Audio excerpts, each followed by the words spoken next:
Hey, it's June 5th. Today I'm at a hotel near the airport in Berlin, Germany. We were supposed to do a show here today with Toto at a venue here in Berlin, but originally they were going to play an outdoor gig. Then they got moved indoor and the stage was too small, couldn't accommodate us. Anyway, it was fiasco after fiasco. And the short version of the story is we're not playing today.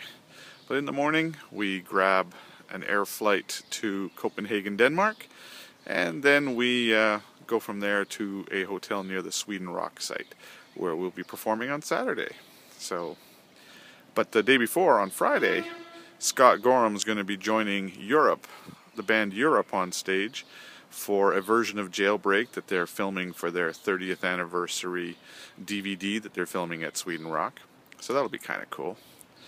Berlin's an interesting city. It's a lot different than most of the German cities. First of all, it was pretty much flattened at the end of the Second World War, and the American engineers that were here rebuilt it. But when they rebuilt it, they built it in a way that was what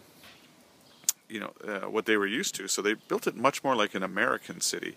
So Berlin has a very sort of American urban feel to it, which is kind of neat. I've been here several times with a couple of different bands, but Berlin itself as a city, it's like almost like the intelligentsia or somebody seemed to populate this town, and music that is very popular in other parts of Germany is not necessarily so popular in Berlin.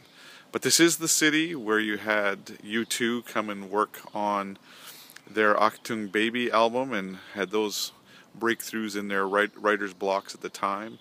This is, a place that David Bowie and Iggy Pop and all those sorts took up residency, and Lou Reed, all a big part of Berlin. There's a very, very cool, very artsy energy here.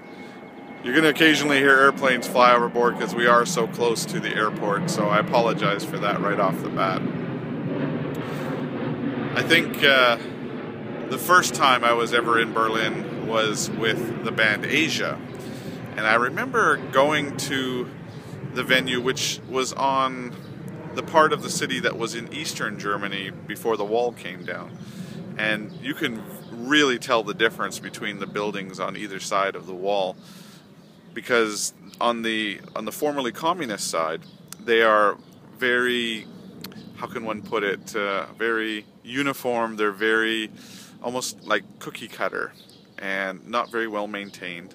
And I remember going up to the club we were playing in, and there was a burnt out hulk of a car right near the front doors that had just been abandoned there in front of the club, and nobody had bothered to move it. And I remember we were here at that time just when the euro had been implemented.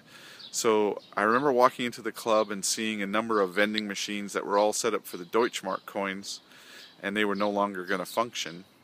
And it was a long, narrow hall. And in Europe, a lot of the times these clubs, they'll have a band go on, or a series of bands, and then when they're finished at, say, 10 or 11 o'clock at night, they close the club for about an hour, set it up all new, and then reopen at midnight to become a dance club till the wee hours of the morning.